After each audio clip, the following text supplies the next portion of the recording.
Okay, మన పాటల పుస్తకంలోని 612వ పాట పాడుతున్నాము. విశ్వాసిని భాగ్యమెంత గొప్పదో ఎరిగితివా, యేసు ప్రభువు విమోచించిన నిన్ను పోలిన వాడెవరు. విశ్వాసిని భాగ్యమెంత గొప్పదో ఎరిగితివా, యేసు ప్రభువు విమోచించిన నిన్ను పోలిన వారెవరు. శ్రీమంతుడు మహాదేవుడే తన వారసునిగా చేసెను. శ్రీమంతుడు మహాదేవుడే తన వారసునిగా చేసెను. నీ కొరకు తను పేదయై నిన్ను ఆస్తికర్తను చేసెను. నీ కొరకు తను పేదయై నిన్ను ఆస్తికర్తను చేసెను. విశ్వాసిని భాగ్యమెంత గొప్పదో ఎరిగితివా, యేసు ప్రభువు విమోచించిన నిన్ను పోలిన వారెవరు. రాజువైనా యాజకునిగా నిన్ను అభిషేకించెను. రాజువైనా యాజకునిగా నిన్ను అభిషేకించెను. విజయ వీరుని విందుశాలలో భోజనం ఏర్పరచెను. విజయ వీరుని విందుశాలలో భోజనం ఏర్పరచెను. విశ్వాసిని భాగ్యమెంత గొప్పదో ఎరిగితివా, యేసు ప్రభువు విమోచించిన నిన్ను పోలిన వారెవరు. రక్షించి నిన్ను పరలోకములో ఆసీనునిగా చేసెను. రక్షించి నిన్ను పరలోకములో ఆసీనునిగా చేసెను. ఇహలోకములో సేద తీరుటకు తనదు వాక్యము నిచ్చెను. ఇహలోకములో సేద తీరుటకు తనదు వాక్యము నిచ్చెను. విశ్వాసిని భాగ్యమెంత గొప్పదో ఎరిగితివా, యేసు ప్రభువు విమోచించిన నిన్ను పోలిన వారెవరు.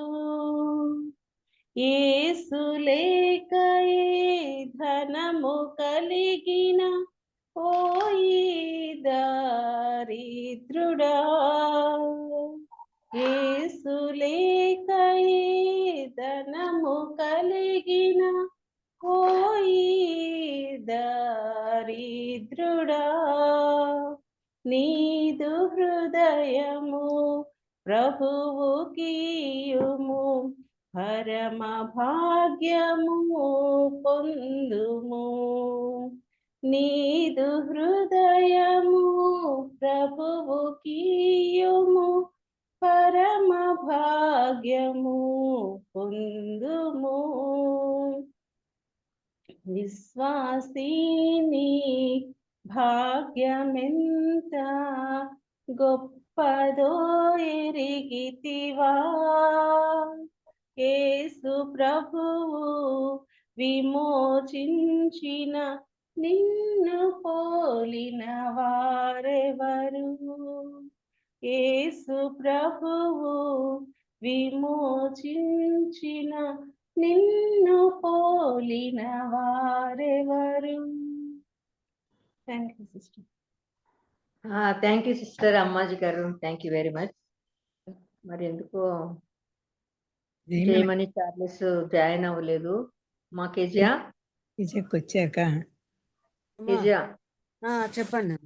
అమ్మాజీ గారి గురించి ఏమన్నా పరిచయ వాక్యాలు చెప్తారా? అమ్మాజీ గారు ఇంతకు ముందే మనకు చక్కని సాక్ష్యం వినిపించారు చాలా రోజుల క్రితము. వారి ముఖాన్ని చూస్తే మీరు కనబడతారు. వారి భర్త గారు లాయర్గా పనిచేస్తూ ఉన్నారు, ఫిలిప్ గారు.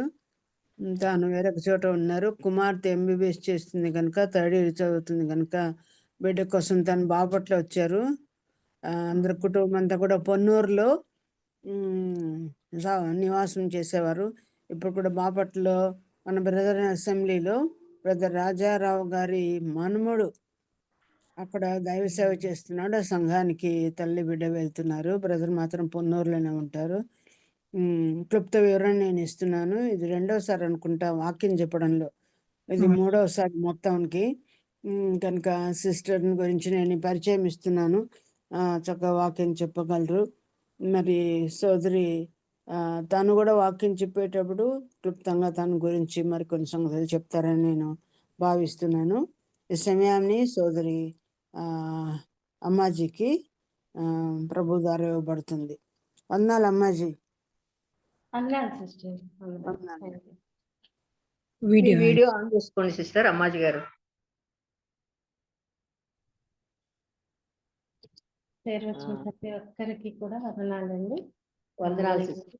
దేవుని దయ వల్ల సిస్టర్ నన్ను ఇది మూడోసారి నన్ను మీకు ఇంట్రడ్యూస్ చేయటం, దేవుని కృప కొరకు వందనాలు చెల్లిస్తున్నాను. నేను 2 సార్లు వాక్యం చెప్పాను, ఇది మూడోసారి నన్ను పిలిచారు సిస్టర్. దేవునికి అందుకు వందనాలు. అయితే నాకు చిన్న సాక్ష్యం చెప్తాను. నాది విజయవాడ. మా అమ్మగారికి 4 అన్నయ్యలు, అంటే నాకు 4 అన్నయ్యలు, నేను ఒక్కదాన్నే. అమ్మగారు నన్ను ఏమన్నారంటే, నాకు ఆడపిల్ల పుట్టేదాకా నేను కంటానే ఉంటాను, నాకు మగపిల్లల కంటే ఆడపిల్లే కావాలని చెప్పేసి నన్ను గర్భం ధరించిన తర్వాత నన్ను అట్లాగే ఉంచేసుకున్నారు.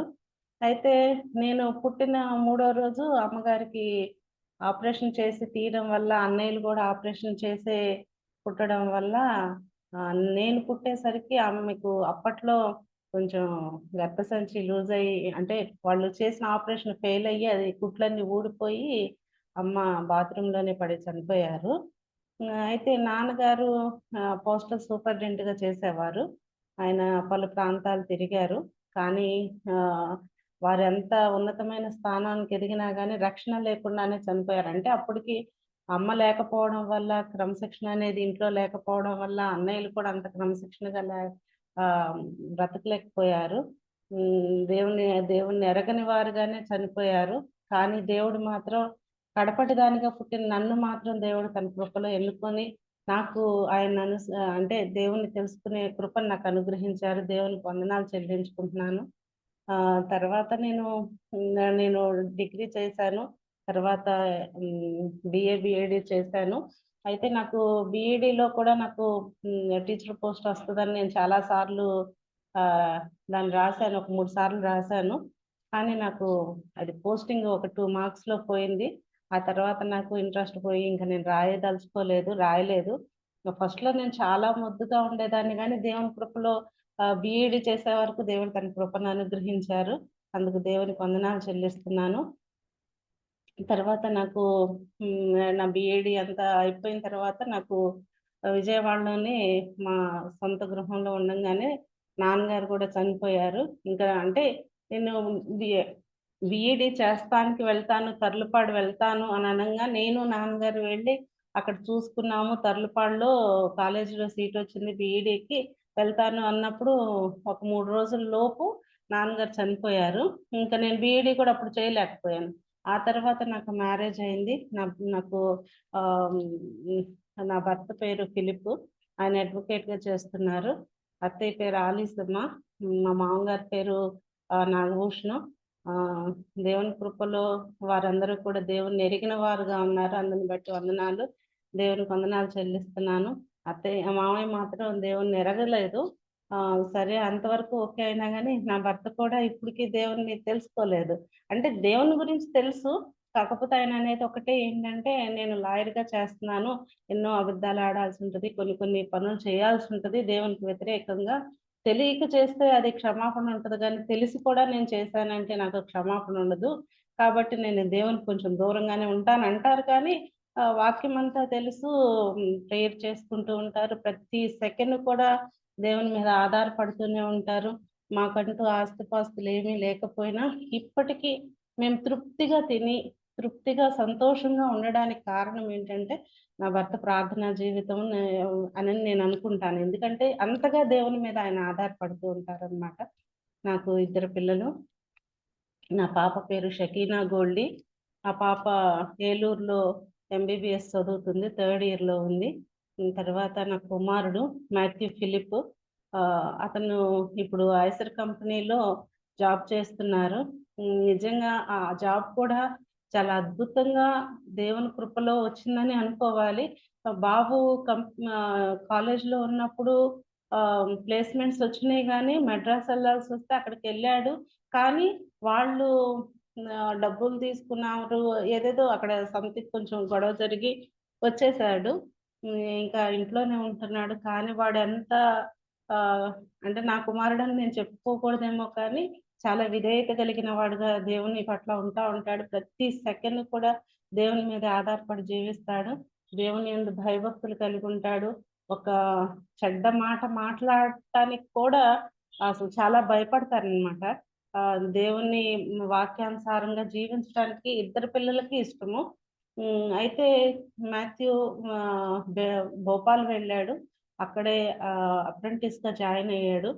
ఆహ్, 13,500 సాలరీ వచ్చేది. అయితే నేనొకటే చెప్పాననమాట. నాన్న నువ్వు 13,000 వస్తున్నాయి. చెల్లికి ఫీజు కట్టాలంటే నువ్వే నాకు సహాయపడాలమ్మా. నాన్నకి అంత కొంచెం అంటే కేసులు విషయంలో కొంచెం తక్కువగా ఉన్నాయి. ఇప్పుడు ఇబ్బంది పడుతున్నారు కాబట్టి నువ్వు సహాయం చేయాలమ్మా అంటే, ఆ 13,500లోనే వాడు మరి అద్దెలేం కట్టుకున్నాడో, ఏం తిన్నాడో నాకైతే తెలీదు గానీ ఆహ్, వాళ్ళకి చెల్లికి ఫీజు కట్టాలంటే 50,000 తను ఆ అమౌంట్‌లో దాచిపెట్టి తన చెల్లికిచ్చాడు. తర్వాత నేను అన్నాడు, "అమ్మ నాకు ఈ అప్రెంటిస్‌గా ఒక్క సంవత్సరమే నాకుండేది. తర్వాత నాకు అయిపోతదమ్మ టైము. నేను ఇంటికొచ్చేయాలి. కానీ జాబ్ లేకుండా ఉండాలంటే నాకు ఇష్టం లేదమ్మా" అనంటే, నేను 6 నెలల ముందు చెప్పాడనమాట నాకా మాట. "ఓకే. సంవత్సరమే. ఇంకా 6 నెలలుంది నీకు జాబ్ రావడానికని" చెప్పి, నేను మార్నింగు 4 కల్లా లేచి ఒక గంట బైబిల్ చదువుకునేదాన్ని. ప్రేయర్ చేసుకుండానికి ఒంగున్న తర్వాత మోకరించి ప్రతిరోజు కూడా ఈ మాట నేనెందుకు చెప్తున్నానంటే, దేవుడు మనం చేసే ప్రార్థనలకు ఎంతగా తన చెవియొగ్గుంటారు అనేది నేను రుచి చూసాను కాబట్టి ఆ విషయం నేను మీకు చెప్పాలని, మీతో పంచుకోవాలని ఆశపడుతున్నాను. ప్రతిరోజు కన్నీటితో దేవా నాకనవసరం. మీరేం చేస్తారో నాకు తెలీదు. నా కొడుక్కి 6 మంత్స్‌లో జాబు ఈ ఈ అప్రెంటిస్‌గా చేసేది టైం అయిపోతది. మరి ఒక్కరోజు కూడా నా కొడుకు ఖాళీగా ఉండకూడదు. నాకిష్టం లేదు. నా కొడుకు జాబ్ లేనివాడుగా ఉండకూడదయ్యా. నా కుమారుడికి జాబ్ అనుగ్రహించండి. అది కూడా ఏదో అల్లాటప్పగా మళ్ళీ ఇంకొక 14,000 వచ్చేదో, 15,000 వచ్చేదో నాకొద్దు. నాకు తెలీదు. మీరేం చేస్తారో తెలీదు. 50,000కి తక్కువ కాకుండా నా బిడ్డకు ఉద్యోగం ఇవ్వండయ్యా అనని చెప్పేసి ఏంటో అది చేస్తారా? చెయ్యరా? అది ఎంతవరకు సమంజసం అనేది నేను అనుకోలేదు గానీ, నా నమ్మకాన్ని బట్టి దేవుణ్ణి బతిమాలుకుంటూ ప్రతిరోజు చేసుకుంటూ ఉన్నానన్నమాట. 6 మంత్స్ దరిదాపులుగా అలా చేశాను. కానీ అనుకోకుండా లాస్ట్ మంత్‌లో అంటే గిఫ్ట్ బాబుకి ఇంకా అంటే నా కొడుక్కి ఒక మంత్‌లో అప్రెంటిస్ జాబ్ టైం అయిపోతదనంగా వాళ్ళ కంపెనీలోనే అతనే ఒక అంటే ఎగ్జిక్యూటివ్ ఇంజినీర్‌గా ఉన్న అతడు రిజైన్ చేసేసి వేరే కంపెనీకెళ్ళిపోయాడన్నమాట. ఆ జాబ్‌ని అక్కడున్న వాళ్ళు నా కుమారునికిచ్చారన్నమాట. అసలు నేనైతే ఊహించలేదు.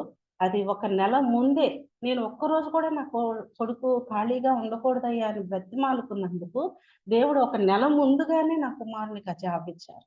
నిజంగా నేనైతే కుమారుడు నాకు అమ్మ ఇంత సాలరీ అమ్మ నాకింత మంచి సాలరీ ఇచ్చారు.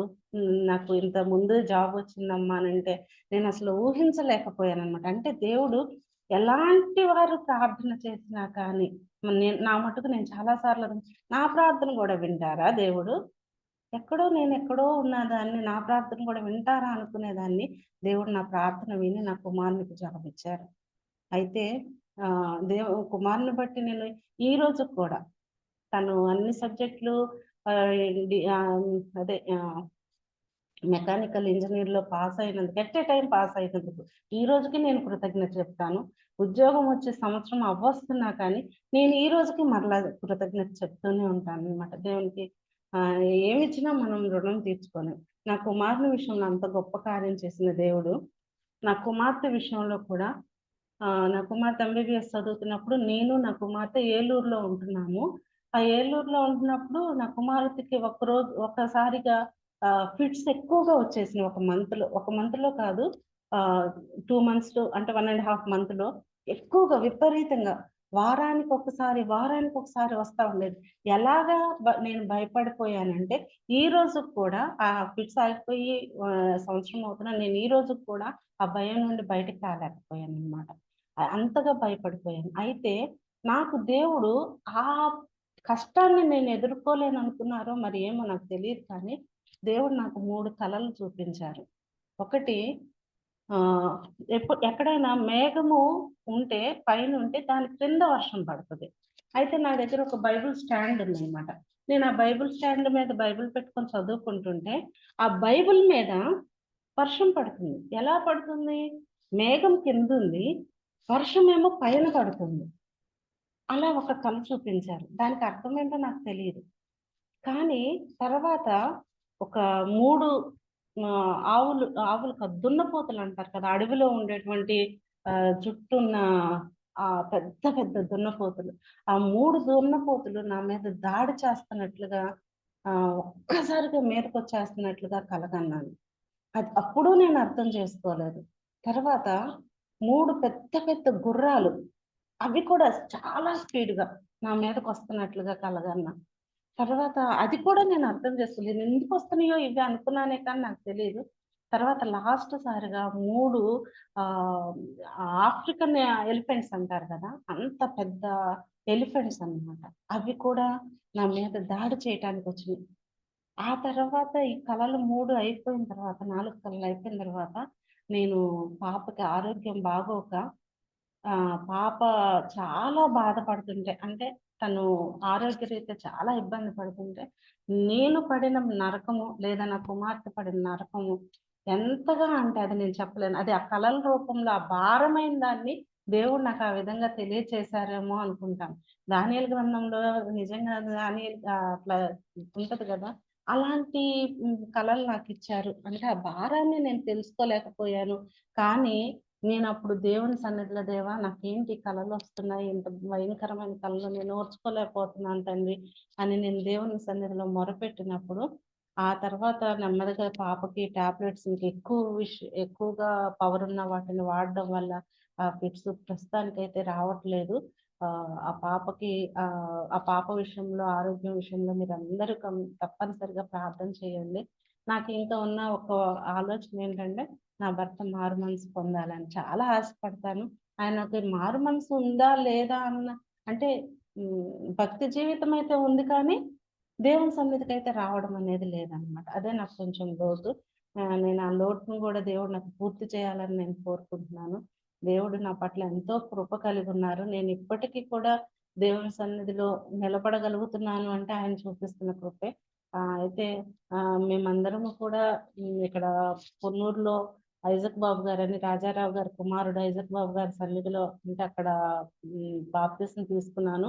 నా కుమార్తె, నా కుమారుడు కూడా బాప్తిసం తీసుకున్నారు. వారు దేవునికి లోబడి దేవుని సన్నిధిలో నిలబడి చక్కగా ప్రార్థన చేసుకుంటారు, వాక్యం చదువుకుంటారు, అంతా బాగుంటుంది. తర్వాత నా భర్త మారకపోవడం ఒక్కటే నాకున్న లోటు. ఆ లోటు విషయమై మీరందరూ కూడా ప్రార్థించండి. దేవుని సన్నిధిలో నేను దేవుని చిత్తం అయితే దేవుడు నన్ను వాడుకుంటే వాడబడాలని నాకు ఇష్టము, కానీ అది దేవుని కృప, దేవుని చిత్తము. అయితే ఇది నా చిన్న సాక్ష్యము. దేవుడు నా పట్ల కృప చూపించినందుకు దేవుని కృతజ్ఞతాస్తుతులు చెల్లిస్తున్నాను. సరే, ఈరోజు ఒక చిన్న వాక్యాన్ని చదువుకుందాము.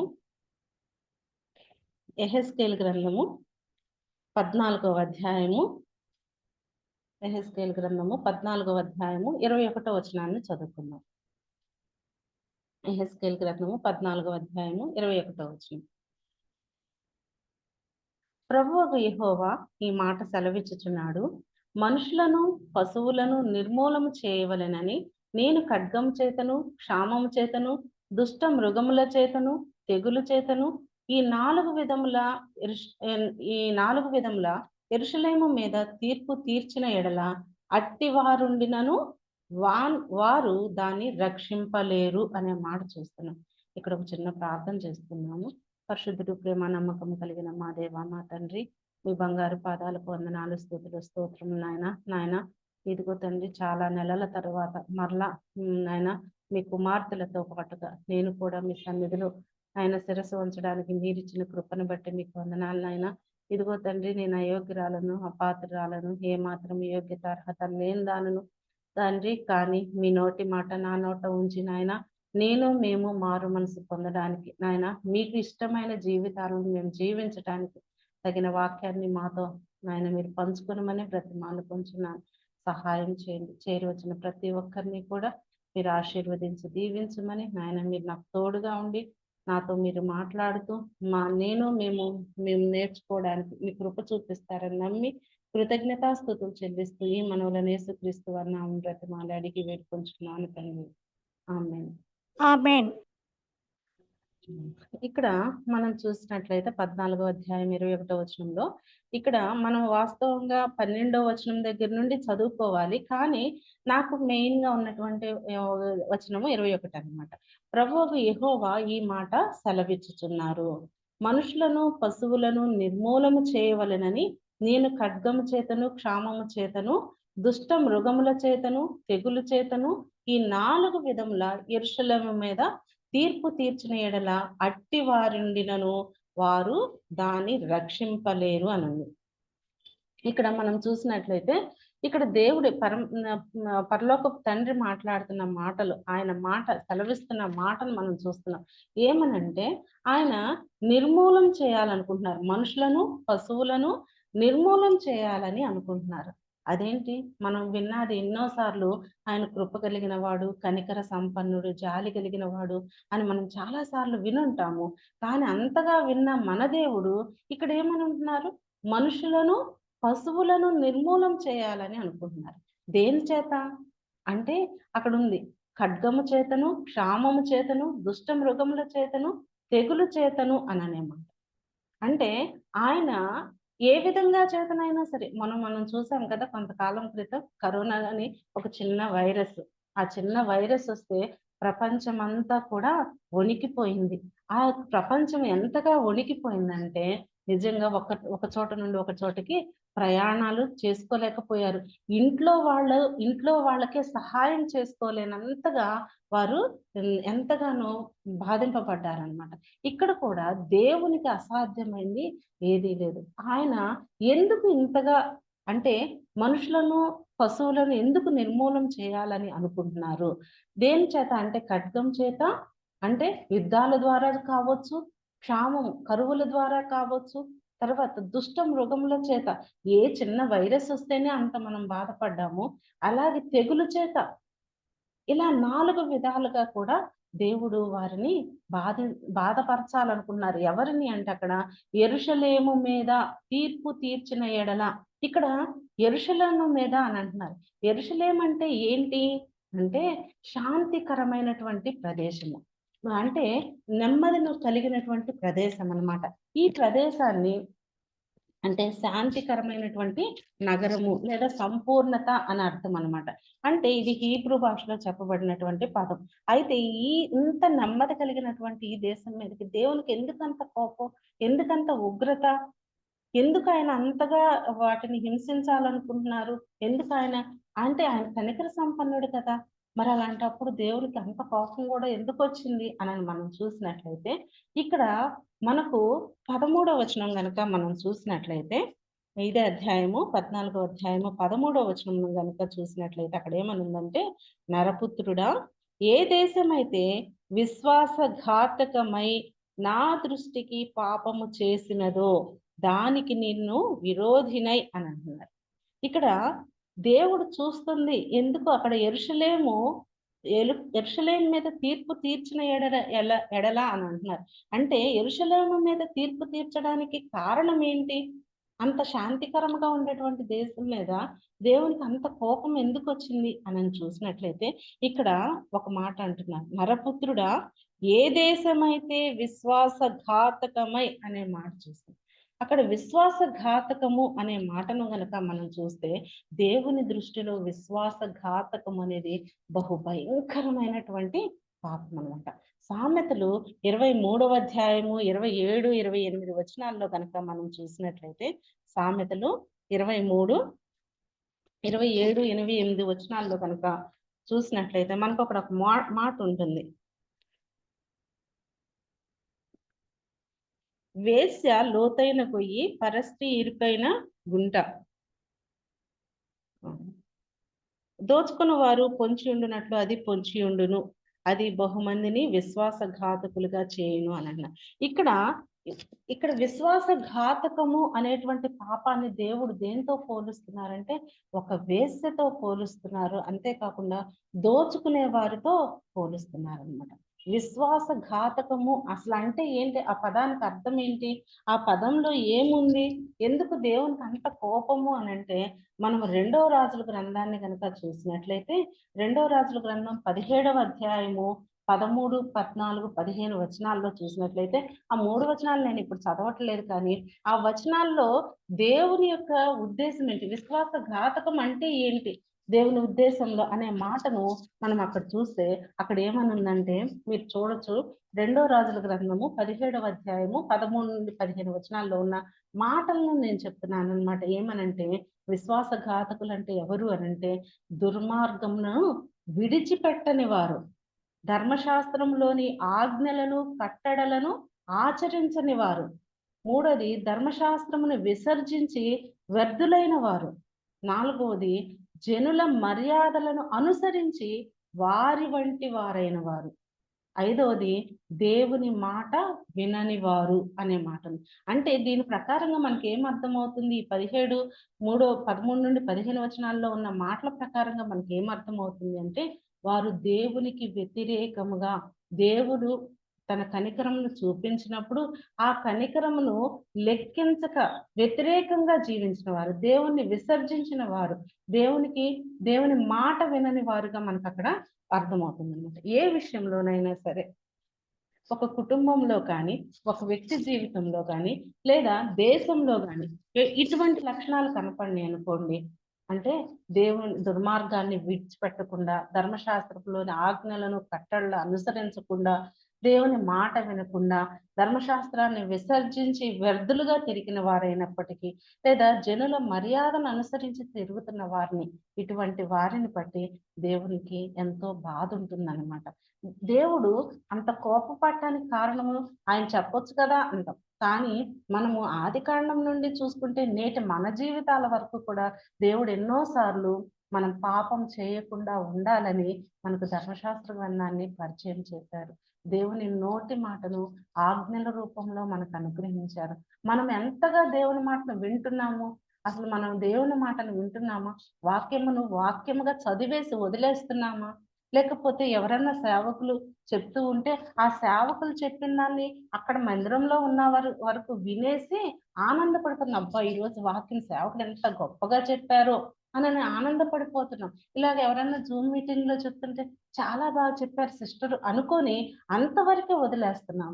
ఇలాంటి పరిస్థితుల్లో అది దేవుడికి అది కాదు కావాల్సింది. నువ్వు దేవుని వాక్యాన్ని బట్టి సంతోషించటం కాదు, కానీ దేవుని వాక్యాన్ని అనుసరించి జీవించటం అనేది దేవునికి ఇష్టమైనది అన్నమాట.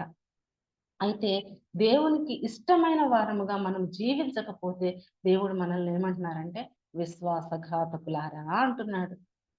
నిజంగా మనం నిజంగా విశ్వాసం కలిగి ఉంటున్నామా? దేవుడు మన పట్ల చేసిన మేలులన్నిటినీ మనము తెలుసుకుంటున్నామా? ఎన్ని మేలులు మన పట్ల చేస్తున్నారు? లోకంలో ఎంతో మందికి వారి వారి అవసరాలు కూడా, కనీస అవసరాలు కూడా తీరకుండా ఎంతో మంది బాధపడుతున్నారు. కానీ మనకి మన దేవుడు ఎంతగా అవసరాలు తీరుస్తున్నారు, అక్కర్లు తీరుస్తున్నారు కదా. అలాంటప్పుడు దేవునికి మనం లోబడుతూ ఉండకపోతే, దేవుని మాటను విసర్జించినట్లయితే, దేవుని చిత్తానుసారంగా మన ప్రవర్తన లేకపోయినట్లయితే దేవుడు మనల్ని ఏమంటారు? విశ్వాసఘాతకులు అంటారనమాట. ఇక్కడ ఇటువంటి స్థితిలో ఉన్న మనల్ని ఎవరు విడిపిస్తారు? ఈ విశ్వాసఘాతకులుగా ఉన్న మనల్ని ఎవరైనా విడిపించగలరా? ఇక్కడ మనం గనక యెహెజ్కేలు గ్రంథం 14వ అధ్యాయంలో గనక మనం ఇక్కడికి వస్తే, అక్కడ చూస్తే మనకు దేవుడు ఒక ముగ్గురిని మనకి పరిచయం చేస్తున్నారు. ఇక్కడ 21వ వచనంలో ఏమనుంది? అట్టి వారుండినను, లాస్ట్ లైన్ చదువుతున్నాను. యెరూషలేము మీద తీర్పు తీర్చిన ఎడల అట్టి వారుండినను వారు దాన్ని రక్షింపలేరు. దేనిని రక్షింపలేరు? ఏదైతే దేవుని కోపం రగులుకొనిన నగరం ఉందో దానిని రక్షింపలేరంట. ఎవరుండినను? అట్టి వారుండినను అన్నారు. అట్టివారంటే ఎట్టివారు? ఇక్కడ మనకి ముగ్గురిని దేవుడు పరిచయం చేస్తున్నారు. ఎవరు వారు అనంటే 14వ వచనంలో ఉంది, నోవహును, దానియేలును, యోబును అనే మాట. నోవహును, దానియేలును, యోబును దేవుడు మనకు గుర్తు చేసింది. నోవహు అంటే ఏంటి? నెమ్మదిని కలుగ చేసేవాడు అని అర్థం. అంటే ఆ కాలంలో ఎంత పాపం విస్తరించింది, ఎంతగానో పాపం విస్తరించింది కదా. అయితే నోవహును దేవుడు వారందరిని రక్షించడానికి నోవహు నోట సువార్త నుంచినప్పుడు దేవుడు సువార్తను వారు ఎంతగానో ప్రకటించారు. ఎన్నో సంవత్సరాలు ప్రకటించినా గాని ఆ ఇంటి వారు తప్ప ఎవరన్నా రక్షింపబడ్డారా? ఎవ్వరూ రక్షింపబడలేదు. మరి అప్పుడు సువార్త చెప్పలేదా నోవహు? చెప్పారు కదా. చెప్పినా కానీ అక్కడున్న వారు ఎవ్వరూ కూడా రక్షింపబడలేదు. ఆ ప్రాంతంలో ఎవ్వరూ కూడా దేవుని మాటకు లోబడిన వారుగా లేరు. దానియేలు గ్రంథంలో గనక చూసినట్లయితే దానియేలు గురించి ఆ గ్రంథం మొత్తం చాలా చూస్తాం. అతని స్నేహితుల గురించి చాలా చూస్తాం. షడ్రకు, మేషకు, అబేద్నెగోలు అనే వాళ్ళ పేర్లు మనకు చెప్పబడిని.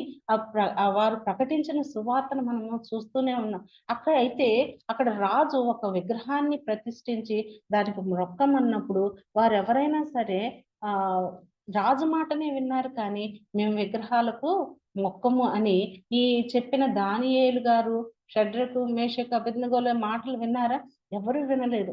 మరి యోబు జీవించిన కాలంలో యోబు తన జీవిత విధానం ద్వారా, తన ప్రవర్తన ద్వారా, అంటే యోబు ఎక్కడ సువార్త చెప్పినట్లుగా మనకు కనపడదు, కానీ యోబు జీవించిన విధానం ద్వారా అక్కడ సువార్త ప్రకటించినప్పటికీ ఎవరన్నా రక్షింపబడ్డారా? ఎవ్వరూ రక్షింపబడలేదు. రక్షింపబడలేకపోవడానికి కారణం ఏంటి అనంటే ఇక్కడ ఒక మాట చెప్తున్నారు 14వ వచనంలోనే. ఏమనంటే, ముగ్గురు అట్టి దేశంలో ఉండినను వారు తమ నీతి చేత తమ్మును తాము మాత్రమే రక్షించుకొందురు అనుంది. అంటే ఇక్కడ దేవుడు మనకి ఏం తెలియచేస్తున్నారు? ఒక పాడైపోయిన దేశాన్ని, అంటే దేవునికి వ్యతిరేకంగా తిరిగిన దేశం మీద దేవుని కోపం రగులుకుంటే దాన్ని ఆపగలిగిన వారు ఎవరన్నా ఉన్నారా? ఎవరు లేరు కదా. అక్కడ ఎవరూ లేరనమాట. అక్కడ ఉన్నప్పటికీ కూడా ఈ నోవహు, దానియేలు, యోబు గారి విషయాల్లో మనం చూసినట్లయితే వారు కాలములలో నీతిమంతులుగా జీవించినప్పటికీ, యథార్థవంతులుగా జీవించినప్పటికీ కూడా వారి యొక్క ప్రవర్తనను ఎవ్వరూ లెక్క చేయలేదు. అక్కడ మనకేమని చెప్తున్నారు? వారు తమ నీతి చేత తమ్మును తామే రక్షించుకుందురు. అంటే ఇక్కడ నీతి అంటే ఇక్కడ రక్షింపబడ్డానికి కారణమే వారి నీతి వారిని మాత్రమే రక్షిస్తుంది, మన ఇంట్లో వాళ్ళని కూడా రక్షించదు కదా. ఇప్పుడు నేను చాలా సార్లు బాధపడతాను, నా భర్త కూడా మారితే బాగుండు, నా భర్త కూడా మందిరానికి వస్తే బాగుండు అని నేను చాలా సార్లు బాధపడతాను. ఒకవేళ నా నీతే నా భర్తను రక్షించగలిగేదైతే నా భర్త ఎప్పుడో మారు మనసు పొందేవాడు. నేను ఎప్పుడైతే మారు మనసు పొందానో, ఎప్పుడైతే మందిరానికి వెళ్ళానో నా భర్త కూడా మారు మనసు పొందేవారు. కానీ నా నీతి నన్ను మాత్రమే రక్షిస్తుంది. మన ఇంట్లో మనం నమ్ముకుంటే అది మనల్ని మాత్రమే రక్షిస్తుంది. మన బిడ్డలు, మన భర్త, మన కుటుంబ సభ్యులు ఎవరైనా సరే రక్షింపబడలేకపోవడానికి కారణం ఏంటంటే వారు దేవునికి లోబడక విశ్వాసఘాతకులుగా ఇంకా జీవిస్తున్నారు. అయితే దేవుని ఉగ్రత వారి మీదకు రాకుండా మనం ఏం చేయాలి? మనం ఎల్లప్పుడూ కూడా ప్రార్థన చేయాలి. మనం ఎప్పుడూ కూడా ప్రార్థన చేస్తూ మనం జీవించాలన్నమాట. అయితే ఇక్కడ మనం చూస్తే ఈ ముగ్గురు యొక్క నీతిమంతులు, ముగ్గురిని కూడా దేవుడు నీతిమంతులుగా, యథార్థవంతులుగా మనకి పరిచయం చేస్తున్నారనమాట. అయితే వారిని గురించి ఇక్కడ మనం 14వ అధ్యాయంలో 14వ అధ్యాయము 14వ వచనము, 16వ వచనము, 18, 20 వచనాల్లో కూడా ఒకటే మాట ఉంటుంది. ఏమని? వారు తమ నీతి చేత తమను మాత్రమే రక్షించుకుందురు అనే మాట 14, 16, 18, 20లలో ఉంటది. అంటే వారి నీతి వారినే రక్షిస్తుంది, ఇంకెవరిని కూడా రక్షించదు. రక్షించడానికి ఛాన్స్ లేదు కదా. ఎవరి నీతి వారినే రక్షిస్తుంది. అయితే ఇక్కడ మనము ఆదికాండంలో కనుక మనం చూసినట్లయితే మనకు యెహోవా తోట వలె ఉన్న పట్టణం ఒకటి ఉంది. ఎవరైనా చెప్పగలరా అదేంటో? సుధమ్మ గొమొర్రా. Very good, thank you sister. ఇక్కడ ఏమని అంటున్నారంటే ఆ తోటని, ఆ ప్రాంతాన్ని సొదొమ గొమొర్రా యెహోవా తోట వలె ఉందంట. అది చేయబడక మునుపు యెహోవా తోట వలె ఉందంట. అంత గొప్ప తోటగా ఉన్నది, అది ఎందుకు నశించిపోయింది? ఆ ప్రాంతం అంతా కూడా నశించిపోవడానికి కారణం ఏంటి కదా. అది దేవుని సన్నిధానంలో అప్పుడు దేవుడు మొరపెట్టారు కదా. ఎవరి గురించి మొరపెట్టారు? ఆ పట్టణం గురించి మొరపెట్టారు.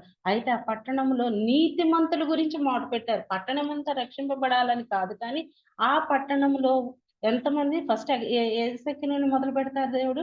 అబ్రహాం గారు 50 సంఖ్య దగ్గర నుంచి కదా, 50 మంది ఉంటే రక్షిస్తావా అని దేవునితో మాట్లాడుతూ, ప్రార్థన చేస్తూ, దేవుణ్ణి అడుగుతూ, అయ్యా రక్షిస్తావా, రక్షిస్తావా, రక్షిస్తా.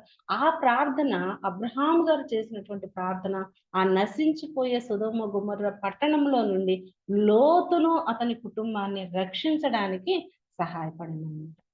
అబ్రహాం గారి ప్రార్థన లోతు కుటుంబము బయటికి రావడానికి సహాయపడింది. ఆ లోతు అక్కడ మనం చూసినట్లయితే ఆదికాండంలోనే మనం చూస్తాం కదా, ఆ ప్రాంతము గురించి దేవునికి అది చాలా కోపాన్ని పుట్టించిన ప్రాంతంగా మనం చూస్తాం.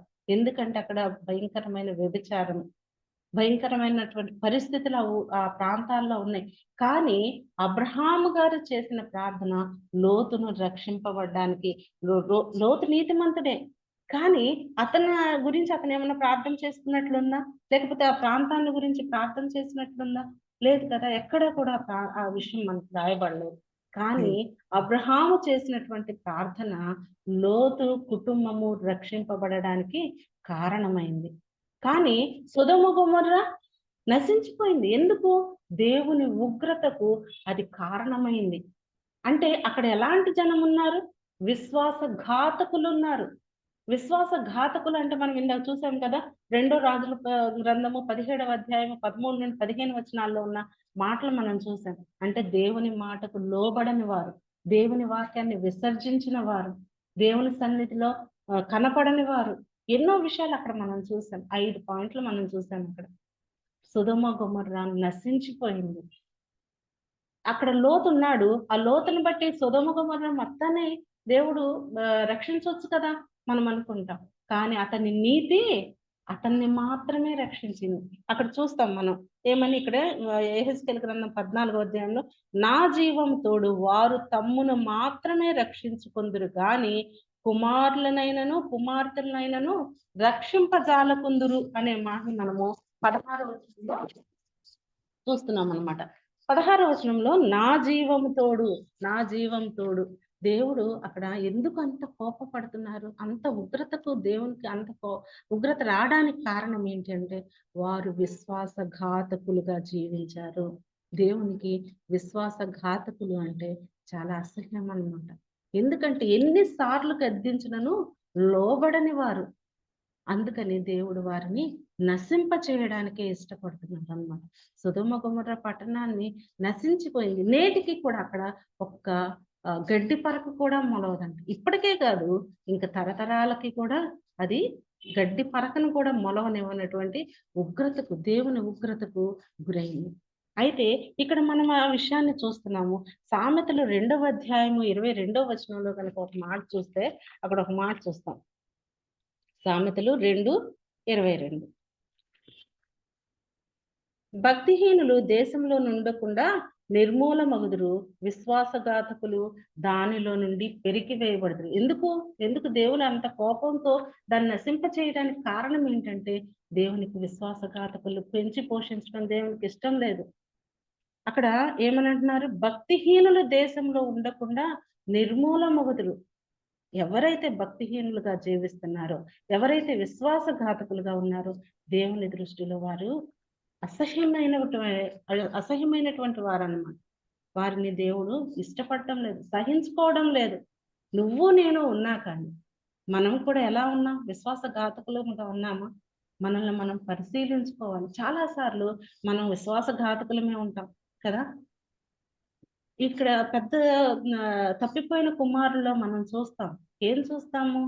ఆ కుమారుడిని, చిన్న కుమారుడిని తండ్రి ఎంతగానో ప్రేమించారు. కానీ అతను ఎలా ఉన్నాడు? ఫస్ట్ విశ్వాసఘాతకుడుగా ఉన్నాడు. తండ్రికి లోబడని వాడుగా ఉన్నాడు. ఎదురు తిరిగేవాడుగా ఉన్నాడు. తన ఇష్టానుసారమైనటువంటి ప్రవర్తన కలిగి ఉన్నాడు. వెళ్ళిపోయాడు, దూరంగా వెళ్ళిపోయాడు. కానీ తండ్రి ఎప్పుడు తనని ప్రేమించాడు? ఎప్పుడైతే కుమారుడు తన తప్పును తెలుసుకొని తిరిగి ఇంటికొచ్చాడో, తండ్రి పాదాల మీద పడి బ్రతిమాలుకోవాలనుకున్నాడో, పశ్చాత్తాపపడాలనుకున్నాడో, అప్పుడు తండ్రి తిరిగి ప్రేమించాడు కదా. దూరంగా ఉండంగానే తండ్రి చూశారంట. నిజంగా అంటే వెళ్ళిపోయిన దగ్గర నుండి, చిన్న కుమారుడు వెళ్ళిపోయిన దగ్గర నుండి కూడా తండ్రి ఏం చేస్తున్నాడు? ప్రతిరోజు ఎదురు చూస్తూనే ఉన్నారు. ఎన్ని సంవత్సరాలకు వచ్చాడో, కానీ తండ్రి చూడటం మానేశారా? తండ్రి ఎదురు చూడటం మానేయలేదు. ఆ చిన్న కుమారుడు వస్తాడు అనేటువంటి నమ్మకంతో ఎదురు చూస్తూనే ఉన్నారు. నిజంగానే చిన్న కుమారుడు తిరిగి వచ్చినప్పుడు తండ్రి దూరముగా ఉండంగానే అని ఉంటుంది కదా, దూరంగా ఉండంగానే తండ్రి పరిగెత్తాడు. కుమారుడు ఇంకా దగ్గరికి రాలేదు, కానీ తండ్రి ఇలా చూశాడేమో, నా కుమారుడైనా వస్తుందని. ఆ చిక్కిపోయిన రూపంలో ఉన్నప్పటికీ, ఆ మురికి రూపంలో ఉన్నప్పటికీ, ఆ యొక్క ఏమంటారు, బట్టలు పాడైపోయిన రూపంలో ఉన్నప్పటికీ కూడా కుమారుడిని తండ్రి ఇలా చూసి, అమ్మ నా కుమారుడే వస్తున్నాడని పరిగెత్తుకుంటూ వెళ్ళి మెడ మీద పడి ముద్దు పెట్టుకున్నాడు. ఎంత ప్రేమ కలిగిన దేవుడు! మన పట్ల కూడా అలాగే ఉంటున్నారు కదా. తండ్రి మనం ఎప్పుడు వస్తామా అని ఆ విశ్వాసఘాతకమును, అంటే ప్రేమించినా కానీ వ్యతిరేకించే జీవితం అన్నమాట అది. అలాగే మనం ఇంకొక ప్రాంతాన్ని చూస్తాము. 3 దినముల ప్రయాణం అంత ఊరు, అదేంటో చెప్తారా?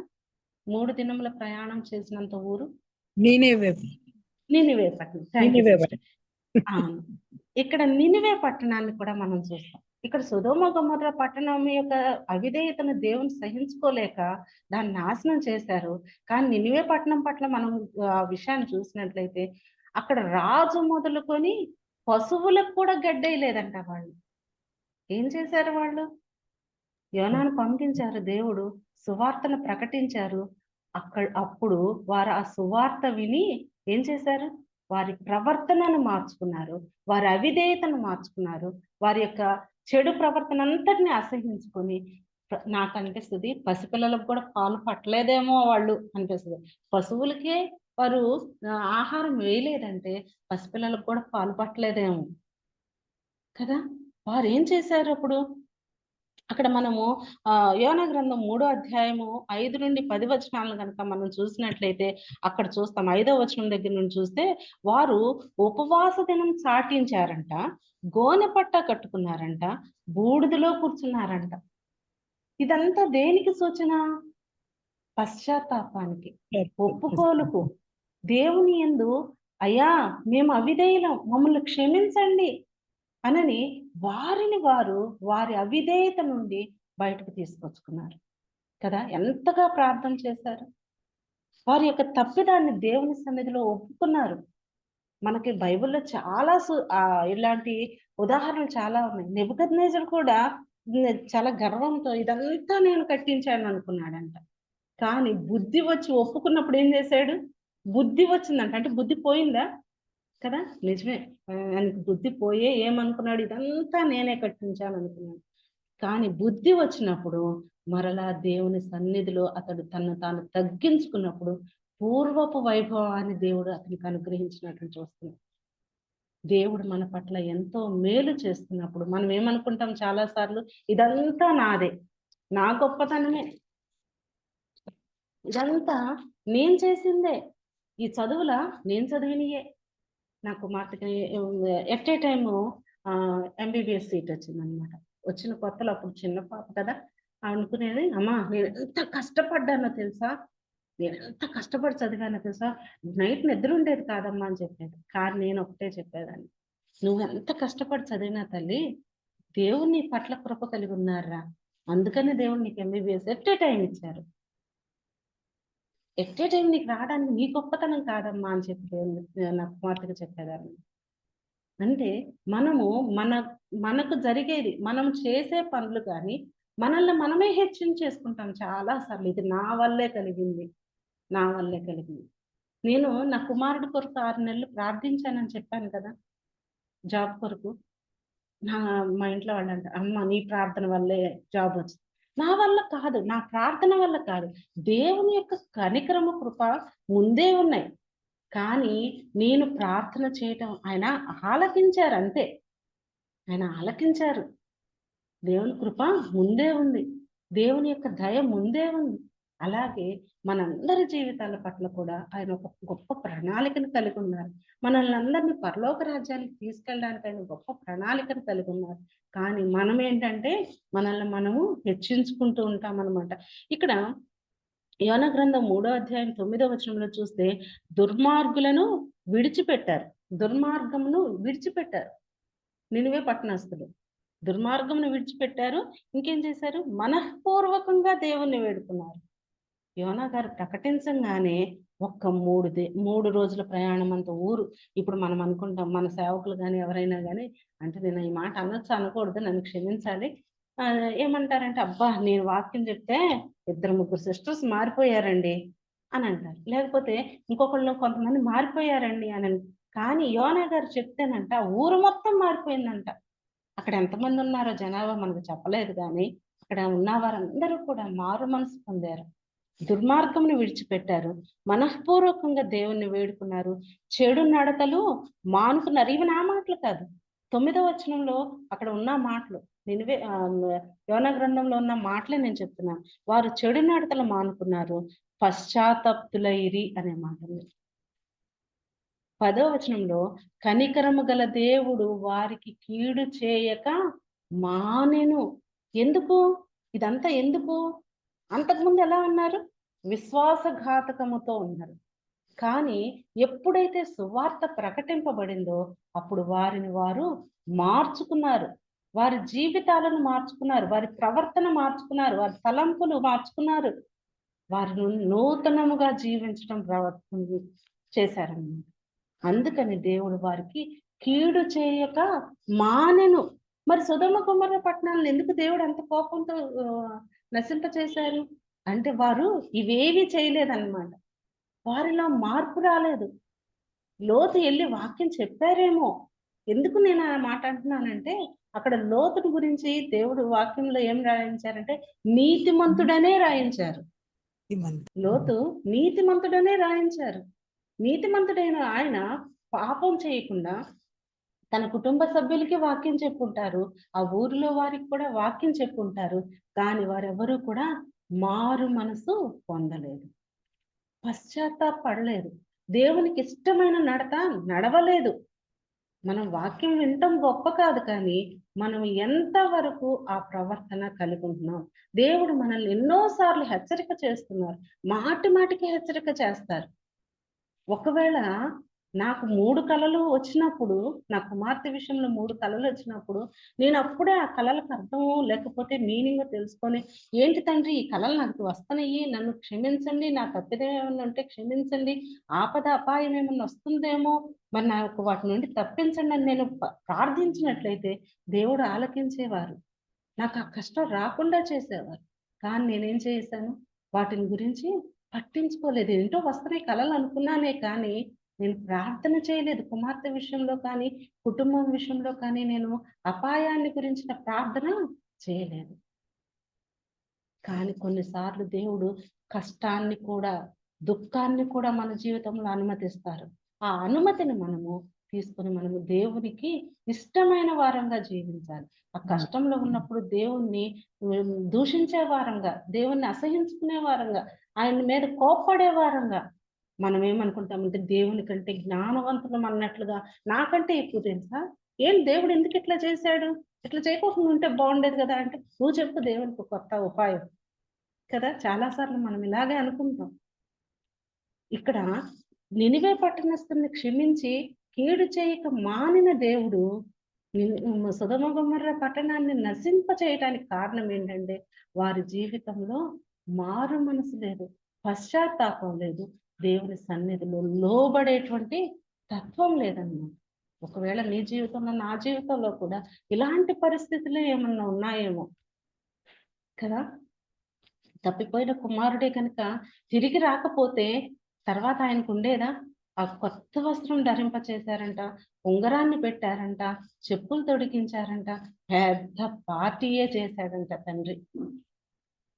నువ్వు నేను తప్పిపోయిన స్థితిలో ఉన్నప్పుడు కూడా దేవుడు తన కనికరం చేత, ఆయన గాయపడిన తన చేతుల చేత మనల్ని ఎప్పుడు కూడా, అమ్మా రా నా సన్నిధికి రా, నిన్ను నేను ఆహ్వానిస్తున్నాను, నిన్ను ప్రేమిస్తున్నాను, నీ మీద జాలి పడుతున్నాను, నిన్ను ఇంకా నశింప చేయకపోవడానికి కారణం ఏంటంటే నిన్ను అత్యంతగా ప్రేమిస్తున్నానమ్మా అని ఇప్పటికీ మనల్ని ఆహ్వానించడం లేదా? మనతో ఎన్నిసార్లు మాట్లాడలేదు ఆయన? మాట్లాడినా కానీ మనం చాలా సార్లు ఇట్లా ముసుగులు వేసుకొని ప్రార్థన చేస్తాం. బా దేవా అది దేవా ఇది దేవా ఇది, దేవునికి చాలా సలహాలు చెప్తాము, దేవునికి ఇష్టమైనట్లుగా ప్రవర్తిస్తున్నట్లు ఉంటాము, కానీ ఆ ప్రవర్తన మనలో ఉండదు. చాలా సార్లు ఆ ప్రవర్తన మనలో ఉండదు. నిజంగా ఎవరన్నా చూసి ఈ సహోదరిలాగా నేను నడుచుకుంటున్నాను, ఈ సహోదరి లాంటి ప్రవర్తన నేను కూడా కలిగి ఉండాలి అనుకుంటున్నానని ఎవరన్నా మనల్ని చూసి చెప్పిన వాళ్ళు ఉన్నారా? అక్క చూస్తే ఎంత భక్తిపరురాలుగా ఉంటుందో, అక్క భక్తి జీవితాన్ని చూసి నేను మారానని మన గురించి సాక్ష్యం చెప్పిన వాళ్ళు ఎవరైనా ఉన్నారా? నిజంగా చాలా సార్లు సాక్ష్యం మనకు దొరకట్లేదు. యోబుని గురించి దేవుడు ఎంత గొప్ప సాక్ష్యం చెప్పారు కదా. యోబుని గురించి ఆలోచించావా అని సాతానుతోనే దేవుడు బెట్టు కట్టారు కదా. మరి మన గురించి ఏ రోజైనా సరే దేవుడు ఈ బిడ్డ నాకు సాక్షిగా ఉంది అని ఎవరికైనా మన గురించి చెప్పగలరా? మనం అలా ఉన్నామా? మన ప్రవర్తన అలా ఉందా? చాలా సార్లు మనం దేవునికి ఎంత వ్యతిరేకులముగా ఉంటున్నామో, ఎంత విశ్వాసఘాతకులముగా ఉంటున్నామో మనను ఆలోచించుకోవాలన్నమాట.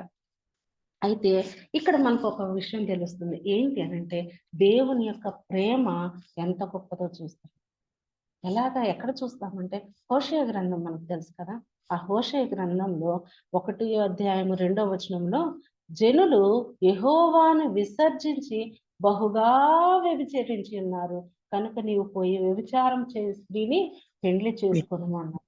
వ్యభిచారం వల్ల పుట్టిన పిల్లలను తీసుకొను అని దేవుడు ఆజ్ఞ ఇచ్చారు.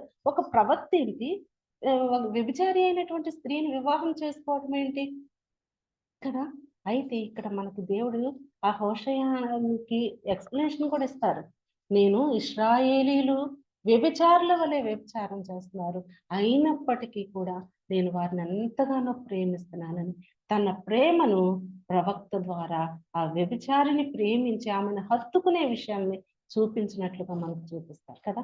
ఎంత గొప్ప విషయం ఉంటుందో నాకైతే ఆ హోషేయ గ్రంథం చూసినప్పుడల్లా అనిపిస్తుంది, అబ్బా ఇంత ప్రేమ కదా నా తండ్రి నా మీద చూపించింది. నేను ఎంతగా పాపగా జీవించినప్పటికీ, నా పాప జీవితం భయంకరమైనప్పటికీ కూడా ఎంతగా ప్రేమించారు. అందుకేగా నేను ఇంకా చనిపోలేదు, నేను ఇంకా సజీవుల లెక్కలో ఉండడానికి కారణం అదే కదా అని నేను ఇప్పటికీ దేవుని సన్నిధిలో ఎప్పుడు గుర్తొచ్చినా, ఎప్పుడు పాతకాలం నాటి నా చిన్ననాటి పాపాలు గుర్తొచ్చినా సరే ఇప్పటికి కూడా నేను ఒప్పుకుంటూనే ఉంటాను.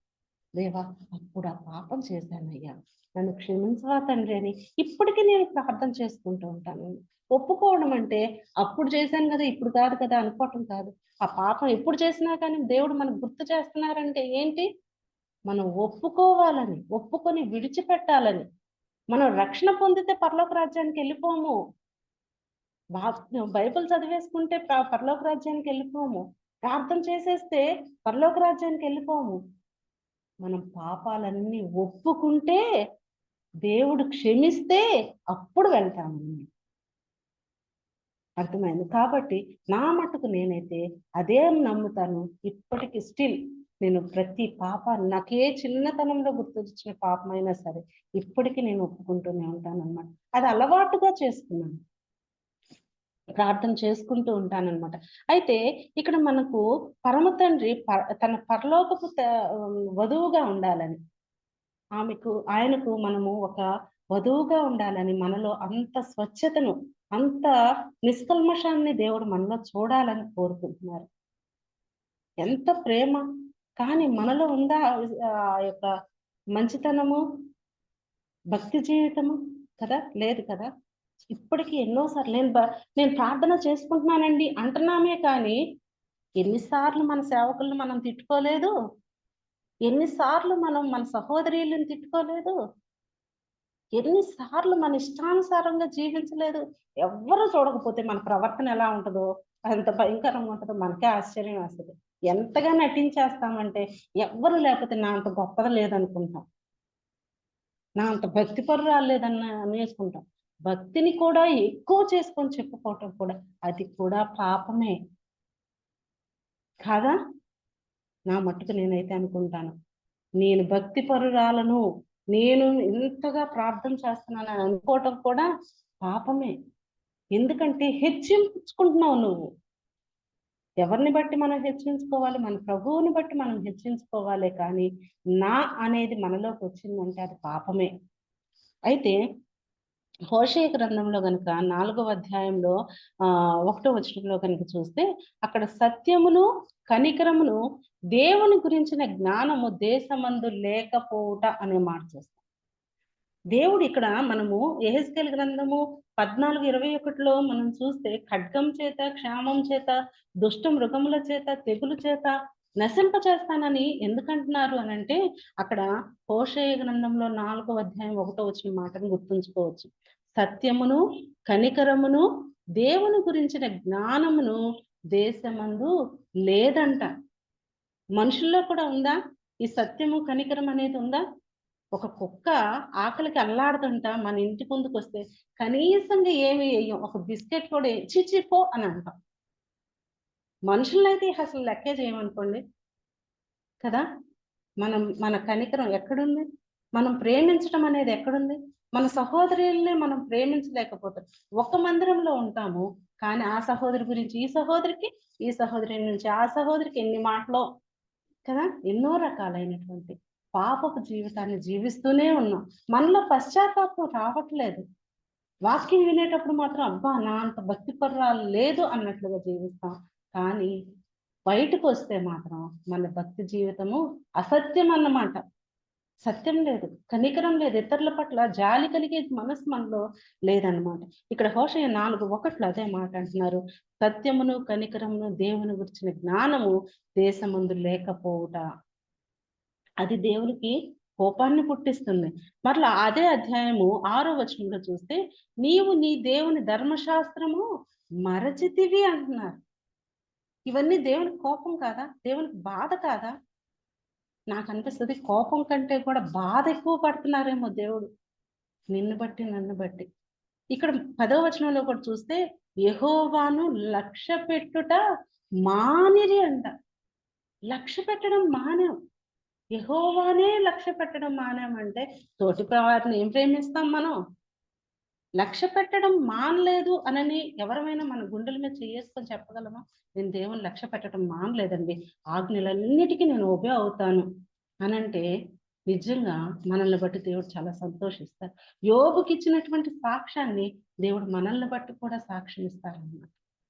ఇక్కడ 5వ అధ్యాయము, హోషేయ గ్రంథం 5వ అధ్యాయము 4వ వచనంలో ఏమనుందంట, వారిలో వ్యభిచార మనసు ఉండుట వలన వారు యెహోవాను ఎరుగక యుందురు.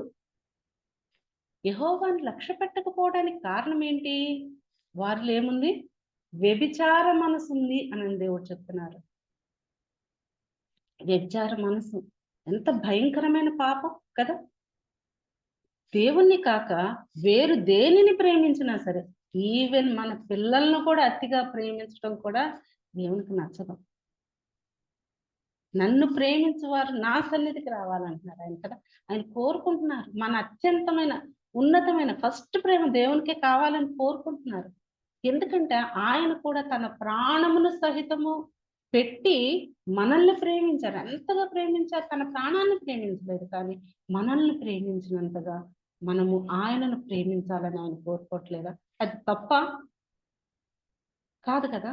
ఆయనను మనం ప్రేమించాలని దేవుడు ముందుగా కోరుకుంటున్నారనమాట. అంతేకాకుండా యెహోవాకు 5వ అధ్యాయం 7వ వచనంలో చూస్తే యెహోవాకు విశ్వాసఘాతకులై అనే మాట కనిపిస్తుంది. ఎలా కనబడుతున్నారు? మనం ఎలా ఉన్నాము దేవుని దృష్టిలో? విశ్వాసఘాతకులు. యేసుక్రీస్తు ప్రభువారు ఒక 10 మంది గుడ్డివారిని అదే కుష్టివారిని బాగు చేసినప్పుడు వారిలో ఎంతమంది తిరిగి వచ్చారు? ఒక్కడే తిరిగి ఒక్కడే వచ్చాడు. వచ్చాడు. ఒక్కడే వచ్చాడు. ఎందుకు వచ్చాడు? అతడు విశ్వాసంతో ప్రార్థించాడు. దేవుడే నన్ను స్వస్థపరిచారని నమ్మాడు. ఆ నమ్మకానికి కృతజ్ఞుడై దేవుని దగ్గరికి తిరిగి వచ్చాడు. అతడి విశ్వాసఘాతకుడు కాదు. మరి ఎవరు విశ్వాసఘాతకులు? ఆ 90 9 మంది. అవును. లాభం పొంది కూడా దేవునికి కృతజ్ఞత చెప్పని వారు, దేవుని మాటకు లోబడని వారు, దేవుని విసర్జించిన వారు విశ్వాసఘాతకులు అని దేవుని వాక్యం చెప్తుంది. ఆ 9 మంది కూడా విశ్వాసఘాతకులుగా ఉన్నారు. అక్కడ యేసు ప్రభు వారు అంటారు, నీతో పాటు స్వస్థత పొందిన వారు 6 రాలేదేంటి? దేవుడు ఎదురు చూస్తున్నారు తిరిగి రావాలని, దేవునికి లోబడాలని, దేవుణ్ణి ప్రేమించాలని. అయ్యా నువ్వు నా పట్ల చేసిన మేలుకు నీ కృతజ్ఞతలయ్యా అని ఇంకా మనము థ్యాంక్స్ చెప్పడాన్ని దేవుడు ఆశిస్తున్నాడు. అయితే మనం ఎలా పడితే అలా ఉండి నేను థ్యాంక్స్ ఏముంది 24 hours చెప్తానండి అని అంటాం కాదు. దేవుడు దాన్ని ఆశించటం లేదు. నీ హృదయపూర్వకముగా మనఃపూర్వకముగా అనే మాట ఇందాక చదువుకున్నాం కదా. నినివే పట్టణస్తులు నినివే పట్టణస్తులు ఎట్లాగా మనఃపూర్వకంగా దేవుణ్ణి వేడుకున్నాం. మనం మనఃపూర్వకంగా దేవునికి చెల్లించేదే కావాలి, అంతేగాని అందుకనే హోషేయ గ్రంథం 6వ అధ్యాయం 6వ వచనంలో ఏమనంటారు ఆయన, నేను బలిని కోరను గాని కనికరమునే కోరుచున్నాను, దహన బలుల కంటే దేవుని కూర్చున్న జ్ఞానము నాకు ఇష్టమైంది. ఈ మాటలు ఎవరు చెప్తున్నారు? దేవుడు చెప్తున్నారు. దేవుడే. నేను బలిని కోరను కానీ కనికరమునే కోరుచున్నాను అని అంటున్నాను. అంతేకాదు దహన బలుల కంటే దేవుని కూర్చున్న జ్ఞానము నాకు ఇష్టము. నిజంగా దేవుని గురించిన జ్ఞానం కలిగి ఉన్నట్లయితే, దేవునికి ఇష్టమైనట్లు నేను జీవిస్తున్నాను అన్నట్లయితే దేవునికి మనం ఎంతగానో సాక్షులంగా నిలబడగలుగుతాం. దేవుడు మనల్ని చూసి చాలా సంతోషిస్తాడు. ఎంతగా మనం విశ్వాసఘాతకులంగా ఉన్నామంటే దేవుడు మన గురించి సంతోషించిన రోజు ఒక్కటైనా ఉందా అని మనల్ని మనం పరిశీలించుకుంటే, నేను ఈరోజు పడుకుంటున్నాను కానీ నా దేవుడు నన్ను బట్టి సంతోషించాడా, దుఃఖపడ్డాడా అని ఎప్పుడన్నా బెడ్ల మీదకి వెళ్ళి మనం ఆలోచించామా? నేను ఆలోచించుకుంటా చాలా సార్లు. ఈరోజు నేను ఏం చేశాను, నేనేమేమి తప్పుడు పనులు చేశాను, తప్పుడు పనులు చేశాను అనంగానే వెంటనే పశ్చాత్తాపడతా, ప్రభు నేను ఈ విషయంలో తప్పు పని చేశాను, నేను ఈ విషయంలో లోబడలేదు, నన్ను క్షమించండి. ఒకవేళ దేవునికి ఇష్టమైన పని చేశాను అనుకో, దేవా నన్ను జ్ఞాపకం చేసుకోవా, నన్ను గుర్తు చేసుకోవా అని ప్రార్థన చేసుకుంటా. నా బిడ్డలకు కూడా అదే నేర్పిస్తున్నా. మనం మన బిడ్డలకు నేర్పించాలి. ఇక్కడ నోవహు, దానియేలు, యోబు వారు ఉన్నప్పటికీ కూడా ఆ పట్టణాలను రక్షించలేకపోవడానికి కారణం ఏంటి? వారి కాలంలో ఉన్నటువంటి పాపం నుండి వారు ప్రజల్ని రక్షించలేకపోవడానికి కారణం ఏంటి? ఎవరి నీతి వారినే రక్షిస్తుంది. అయితే మరి మిగతా వాళ్ళ సంగతి ఏంటి? మన బిడ్డలకు మనం నేర్పించుకోవాలి భక్తి జీవితాన్ని కదా. మన ఇంట్లో వాళ్ళకు నేర్పించుకోవాలి. నేను ఈ రోజు కూడా నా భర్తకు మాత్రం వాక్యం చెప్తూనే ఉంటా. ఆయన వినకపోయినా వింటాడు, మాక్సిమం వింటారు. ఎప్పుడన్నా కొన్నిసార్లు మాట అబ్బా ఏం విసిగిస్తున్నావు అంటారు.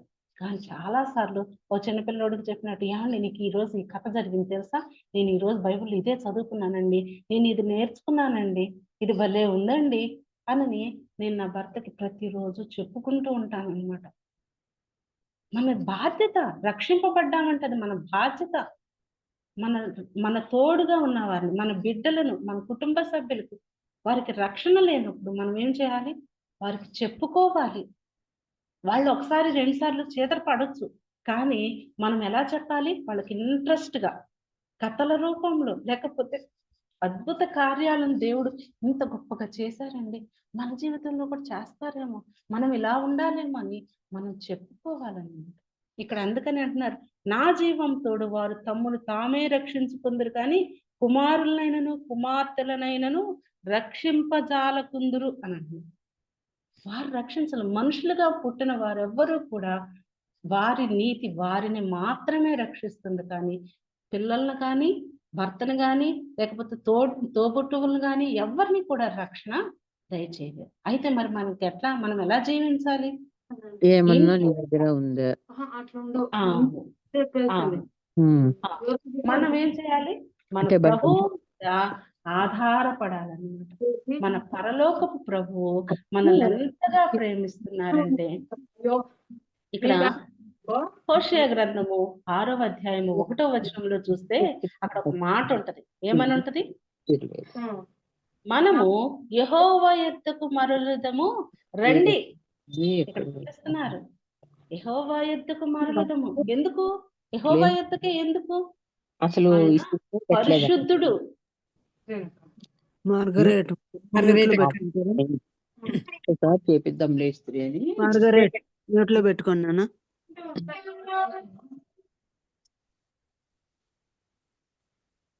మార్గరేట్ మీ ఫోన్ మ్యూట్లో పెట్టుకుంటారా?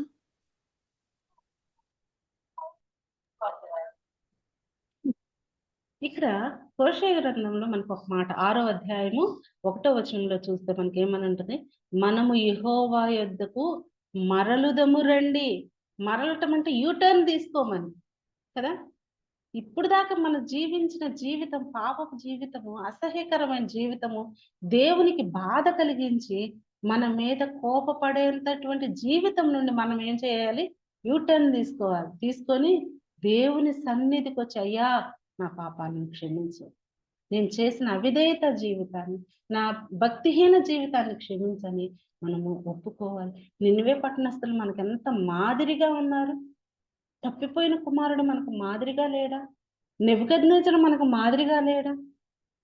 ఎంతో మంది భక్తుల జీవితాలు దేవుడు మన ఎదురుగా ఉంచుతున్నారంటే మనం నేర్చుకోవాలని, ఆయనకు సాగిలపడాలని ఆయన కోరుకుంటున్నారు. యెహోవా యొద్దకు మరలుదం రండి, ఆయన మనలను చీల్చివేసెను, ఆయనే. అక్కడ ఆయనే అనే మాట 2 సార్లు ఉంది ఆ వచనంలో. ఆయనే అంటే ఆయన తప్ప ఇంకెవ్వరూ లేరని, రక్షించేవారు ఎవరూ లేరని. ఆయనే మనలను స్వస్థపరచును, ఆయనే మనలను కొట్టెను, ఆయనే మనలను బాగు చేయును కదా. బాగు చేసేవాడు ఆయనే, స్వస్థపరిచేవారు ఆయనే, రక్షించేవారు ఆయనే, నిత్య జీవాన్ని ఇచ్చేవారు ఆయన. దేవుని ప్రేమ హోషేయ గ్రంథంలో ఎంత స్పష్టంగా కనపడుతుందంటే, పాపం చేసిన మనమందరము కూడా ఆయన సన్నిధిలో ఉండాలని ఆయన కోరుకుంటున్నాడు. ఏ ఒక్కరూ నశించిపోవడం ఇష్టం లేదు కనుక మన కొరకు దినమెల్లా ఆయన గాయపడి రక్తము కారి ఎంతగానో బాధ పెట్టినటువంటి ఆ హస్తములను మన వైపు చాపుతున్నారు కదా. తల ముండ్ల కిరీటం అది ఎంతగా బాధపరుస్తుందో. మనం చేసే పాపాలంట ఆయనకు ఆ గాయాలను రేపుతున్నాయి అంట. మనం ప్రతిరోజు ఆయన గాయాలను కూర్చొని ఏం చేస్తున్నాం? గీకుతున్నాం. మానుపడే పుండుని మనం రేపుతున్నాం. మనం ఎందుకు? మన అవిధేయత జీవితం, భక్తిహీనత జీవితం, అవిశ్వాస జీవితం. దీనివల్ల ఆయన ప్రతిరోజు కూడా ఆయన గాయాల ద్వారా నిత్యము రక్తాన్ని స్రవిస్తున్నారు. అయినా కానీ నువ్వు నేను నశించిపోకపోవడానికి కారణం ఏంటంటే ఆయన మనల్ని బట్టి ఆ రక్తాన్ని కారుస్తున్నారు. మనల్ని రక్షించాలని ఆయన ఇష్టపడుతున్నారు, ఎదురు చూస్తున్నారు కదా. ఎంతగా ప్రేమ ఆయన మన పట్ల ఉంది. ఒక వేశ్యని పెళ్లి చేసుకోమని ప్రవక్తకు పిలుపునిచ్చారు. వేశ్య జీవితం ఎంత భయంకరమైంది. ఆ తర్వాత కూడా ఆమె వెళ్ళిపోతుంది కదా. పిల్లల్ని ఈయనకి కన్నా కానీ మరలా వెళ్ళిపోతుంది. అయినా దేవుడు ఏమంటారు? నువ్వు మరలా వెళ్ళి బహుమానాలు ఇచ్చి మరీ తెచ్చుకో అంటారు. ఎక్కడన్నా ఉంటుందా ఈ విచిత్రం కదా. ఇది నవ్వులాట కాదు, కానీ నిజంగా అది చాలా దేవుని ప్రేమను మన పట్ల ప్రకటింపచేస్తుంది. ఈ హోషేయ గ్రంథాన్ని చదువుతుంటే నిజంగా నేనెంత పాపిని దేవాని కళ్ళమ్మట నీళ్ళు ఆగుతాయి. అసలు మన భక్తి జీవితం దేవునికి ఇష్టమైనదిగా ఉండాలి. ఆయనే అంటే ఆయన తప్ప మరొకరెవ్వరూ లేరని ఆయన చెప్తున్నట్లు అనమాట. మనల్ని స్వస్థపరచడానికి, బాగు చేయడానికి ఆయన ఇష్టపడుతున్నాడు. ఎంతగా ఇష్టపడుతున్నాడు అంటే హెబ్రీ గ్రంథంలో 12వ అధ్యాయం 2వ వచనంలో అక్కడ మధ్యలో నుండి ఒక మాట ఏమని ఉంటుందంటే, ఆయన తన ఎదుట ఉంచబడిన ఆనందము కొరకై. ఇక్కడ ఒక మాట సారి ఆగితే, ఆనందం ఎవరిది? ఆయనది. ఏమని ఆనందము? ఏమానందం అంటే మనము రక్షింపబడటం ఆయనకు ఆనందం కదా. కానీ మనం ఏం చేస్తాం? ఈ లోకంలో ఉన్నటువంటి సంతోషాన్ని, ఈ లోకంలో ఉన్న స్నేహితుల్ని, ఈ లోకంలో ఉన్న పాపంతో కలిసిపోయి జీవించడాన్ని మనం ఆనందంగా ఎంచుకుంటాం చాలాసార్లు. కానీ దేవుడు ఏమంటున్నారు? పరలోక రాజ్యానికి నిన్ను నన్ను చేర్చడం ఆయనకు ఆనందం, ఆయనకు సంతోషం. ఆ ఆనందం కొరకై అవమానమును నిర్లక్ష్య పెట్టారు. ఎంతగా అవమానించారు! నిన్ను నన్ను సృష్టించిన సృష్టికర్త మన చేత అవమానింపబడుతుంటే మనం అసలు ఆయనకి ఎంత దుఃఖం. మన బిడ్డలు ఎప్పుడన్నా మనకు ఎదురు తిరిగితే మనం అసలు తట్టుకోగలమా? గుండె పగిలెట్లు ఏడవట్లా మనం? నా బిడ్డ నన్ను ఎదిరించింది, నా బిడ్డ నేను చెప్పిన మాట వినలేదు అనని ఎంతగా ఏడుస్తున్నాం, ఎంతగా దుఃఖపడుతున్నాం. ఎన్ని కుటుంబాల్లో లేవు ఆ పరిస్థితి కదా. కానీ ఆయన అవమానాన్ని నిర్లక్ష్య పెట్టారు. ఎంతగా అవమానించారు ఆయన్ని. ఉమ్మి వేయలేదా? పిడిగుద్దులు గుద్దలేదా? నువ్వే దేవుడు అయితే రక్షించుకో అనన్న మాటలు పలకలేదా? ఆయన నిజంగా దేవుడు కాదా? దేవుడే. అయినప్పటికీ ఎందుకు సహించుకున్నారు? నీకు నాకు రాబోయే పరలోక రాజ్యాన్ని బట్టి ఆయన సంతోషిస్తున్నాడు. నీకు నాకు ఇవ్వబోయేటువంటి ఉన్నతమైన స్థితిని బట్టి ఆయన సంతోషిస్తున్నాడు. అయితే మనం ఇక్కడ చేయాల్సింది ఏంటి? ఈ విశ్వాసఘాతకం అనేది ఒక జబ్బు అయితే దానికి టాబ్లెట్ ఏంటో తెలుసా? పశ్చాత్తాపము, ఒప్పుకోలు. విశ్వాసఘాతకము మన జీవితంలో ఒక జబ్బుగా ఉంది. దేవునికి లోబడంతనం మనలో ఉంది. అయితే మనం ఏం చేయాలంటే ఒప్పుకోవాలి. అయ్యా, నేను ఈ విషయంలో మీకు వ్యతిరేకంగా జీవించాను, నన్ను క్షమించండి. నేనైతే మీకు అంటే నేను నా విషయాలు ఎక్కువ చెప్తున్నానని మీకు కొంచెం బాధగా అనిపించవచ్చేమో, కానీ నేను నా జీవితంలో చేసి నా బిడ్డల పాపాలను కూడా, నా భర్త పాపాలను కూడా, నా పాపాన్ని కూడా నేను ఒప్పుకుంటూనే ఉంటాను. అంటే వాళ్ళ పాపాలను ఒప్పుకుంటే ఓకేనా అని అంటే కాకపోవచ్చేమో, కానీ దేవుడు కనికరపడే దేవుడు. వాళ్ళు తెలియక చేశారు, వారి తరపున వారి తల్లి ప్రార్థనిస్తుంది కాబట్టి వారికి మంచి మనసు ఇస్తానని దేవుడు అనుకుంటారేమో అని నా కోరిక, నా ఆశ.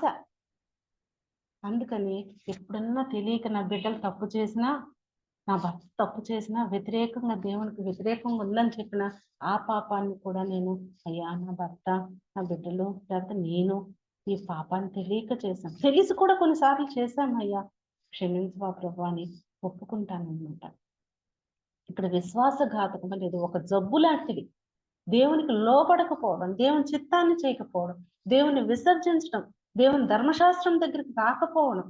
ధర్మశాస్త్రం దగ్గరికి ఎందుకు రావాలి? ఆయన ఆజ్ఞలు కట్టడలు ఉన్నాయంట. అసలు ధర్మశాస్త్ర గ్రంథంలో మనం ఏమనుకుంటాం? 10 ఆజ్ఞలు ఉన్నాయి అనుకుంటాం. కానీ ఎన్ని ఆజ్ఞలు ఉన్నాయి? 613 ఆజ్ఞలు ఉన్నాయంట. కానీ మనం ఎన్ని అనుకుంటాము? 10 ఉన్నాయి అనుకుంటాం. కానీ కొత్త నిబంధనలు వీటన్నిటిని కలిపి ఎన్ని ఆజ్ఞలుగా చేశారు? ఎవరైనా చెప్తారా? ఎన్ని ఆజ్ఞలు ఉన్నాయి కొత్త నిబంధనలో?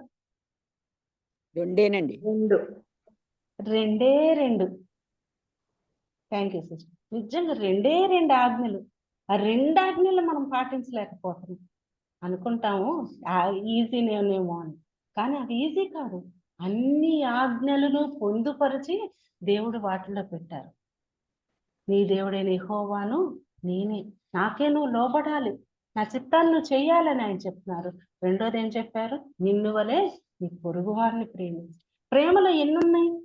చాలా విషయాలు ఉన్నాయి కదా, ఎన్నో విషయాలు ఉన్నాయి. ఆ ప్రేమ అనేది మనల్ని మన పరలోకపు తండ్రిని చూపించినట్లుగా చేస్తుంది అన్నమాట. మనం ఇతరుల పట్ల ప్రేమను చూపిస్తున్నామంటే మన తండ్రిని వారికి పరిచయం చేస్తున్నట్టు. క్రైస్తవులముగా ఉన్న మనము మన పరలోకపు తండ్రిని వారికి పరిచయం చేస్తున్నట్లు. తెలియని వారు ఎంతో మంది ఉండొచ్చు, కానీ నువ్వేదో పెద్ద గొప్ప సాక్ష్యాలు చెప్పే అవసరం లేదు, లేదా నువ్వు వాక్యాలు తీసి ఇది అది అని నువ్వేం బోధించవసరం లేదు. నువ్వు నీ ప్రేమను నువ్వు నీ తండ్రి దగ్గర, పరలోకపు తండ్రి దగ్గర నేర్చుకున్న ప్రేమను ఇతరులకు చూపిస్తే మనము దేవునికి లోబడినట్లే, దేవుని ఆజ్ఞలకు లోబడినట్లే, ఆయన కట్టడలకు లోబడినట్లే కదా. నిజంగా మనం ఎంతవరకు అలా జీవిస్తున్నాం అనేది మనల్ని మనము చూసుకోవాలి.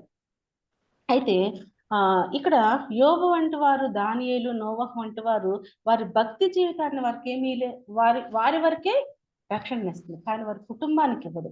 కానీ మన పరలోకపు తండ్రి నిత్యము మన కొరకు ఎదురు చూస్తున్నారు. ఇందాక చదువుకుంటున్నాం కదా, ఫిబ్రవరి 12:2 ఆయన అవమానమును నిర్లక్ష్య పెట్టి సిలువను సహించడం అనేది అంత ఈజీ కాదు కదా. నా కుమార్తెకు 1 నెలలోనే చాలా సార్లు ఫిట్స్ వస్తుంటే అది ఆ భారం నేను భరించలేకపోయా, ఆ కష్టం నేను భరించలేకపోయా. నిజంగా మన కుటుంబాల్లో వచ్చే శ్రమలు మనం భరించగలుగుతున్నామా? కానీ పరలోకపు తండ్రి ఆ శక్తిని మనకు ఇస్తానంటున్నారు. ఎందుకంటే ఆయన శ్రమలను సహించిన వాడుగా ఉన్నాడు, ఆయన జయించిన వాడుగా ఉన్నాడు. కనుక మనకు కూడా ఏమి ఇస్తానంటున్నారంటే జయించే శక్తిని ఇస్తానంటున్నారు. మనం నిత్యము ఏం చేయాలి?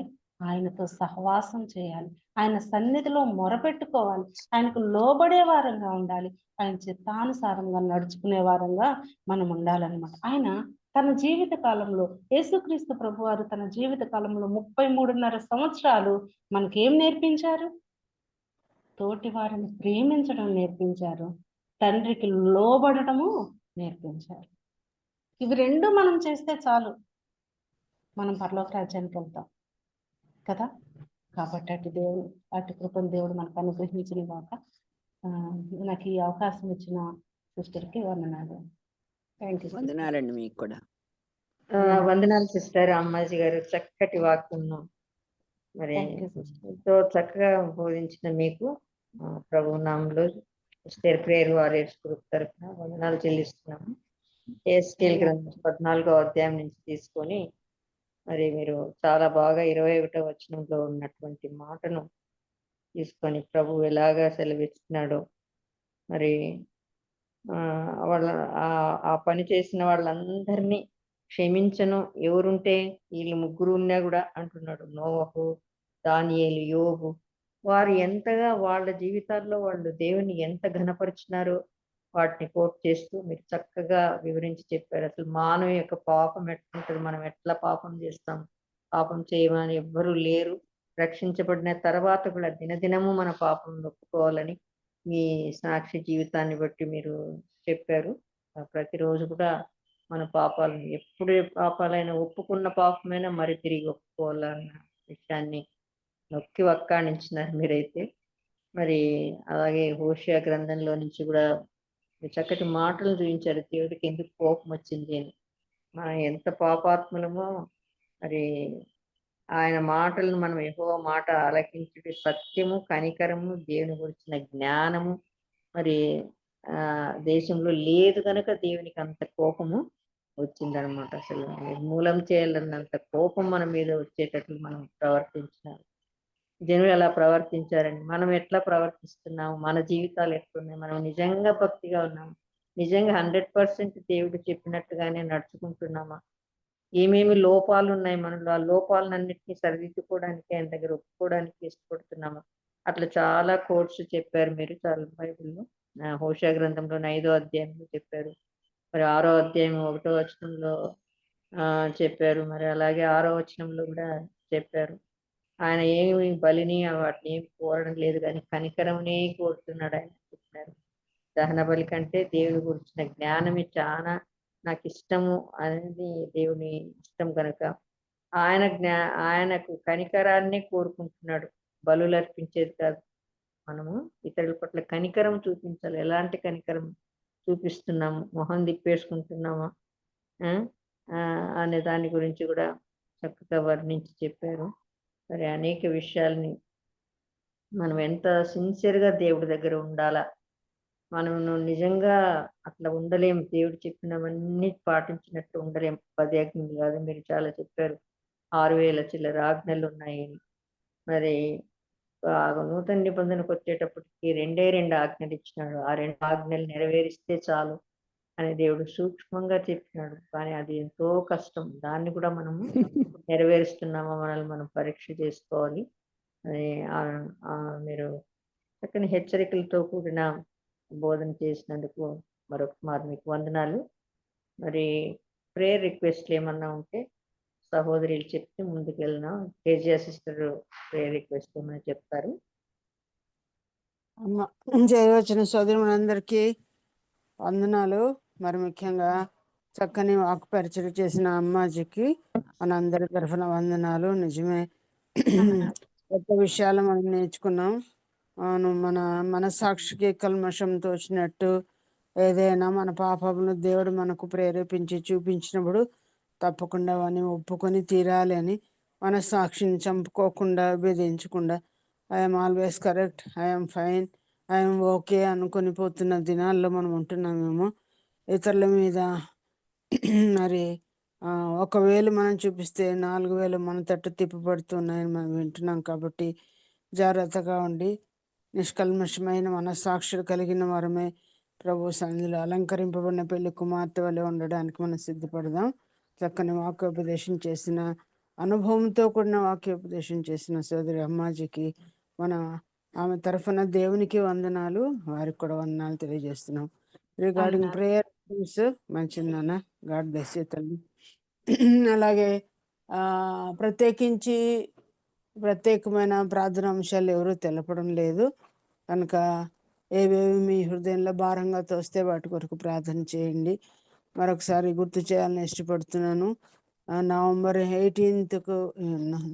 8 జరిగే 1 డే రిట్రీట్కి హెబ్రీ పత్రిక బాగా మన హృదయాల్లో ఆకలింప చేసుకొని మన హృదయానికి అప్లై చేసుకునే రీతిగా ధ్యానపూర్వకంగా మీరు సిద్ధపడాలని, మార్కుల కొరకు కాదు, ప్రైజుల కొరకు కాదు, వాక్యానుసారమైన జీవితం జీవించడానికి అనుకూలంగా ధ్యానం చేసుకుంటూ ఆ యొక్క పత్రిక విషయంలో ప్రిపేర్ అవ్వాలని మనవి చేస్తున్నాను. మరొకసారి వందనాలమ్మా.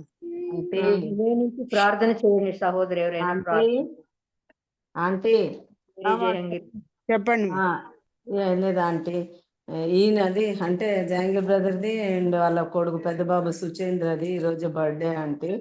ప్రేర్ల జ్ఞాపకం చేసుకోండి. దేవుని సన్నిధానంలో ఆత్మీయతలో ఈయన సంపూర్తిగా రక్షణ పొందడానికి, బాబు ఆత్మీయతలు అభివృద్ధి పొందడానికి ప్రార్థన చేయండి ఆంటీ. బాబు పేరు ఏం పేరుమా? మర్చిపోయి. సుచేంద్ర. ఎవరో ప్రార్థన చేసే వాళ్ళు కూడా గుర్తు పెట్టుకోండి. తండ్రి కుమారుడి ఇద్దరిది కూడా ఒకటే రోజు బర్త్డే అంట. సోదరి చెప్పిన విషయాలు భర్త గారి రక్షణ విషయంలోను, కుమారుడు చక్కగా, నేను కూడా మొన్న శ్రీకాకుళం వాళ్ళు వచ్చినప్పుడు చూశాను, కూతుర్ని సౌమ్యను సుచేంద్రను కూడా చక్కని దారిలో ఉంటున్నారు. యూత్ మధ్య పనిచేయడానికి బిడ్డలు వచ్చారు అక్కడికి. కనుక ఆత్మీయంగా చక్కగా బిడ్డల ఫ్యూచర్ కూడా వర్ధిల్లడానికి వారిని కూడా మనం జ్ఞాపకం చేసుకుందాం. మన ఎదుట టైం కూడా కొద్దిగానే ఉంది. ఎవరైనా ప్రార్థన చేస్తారా?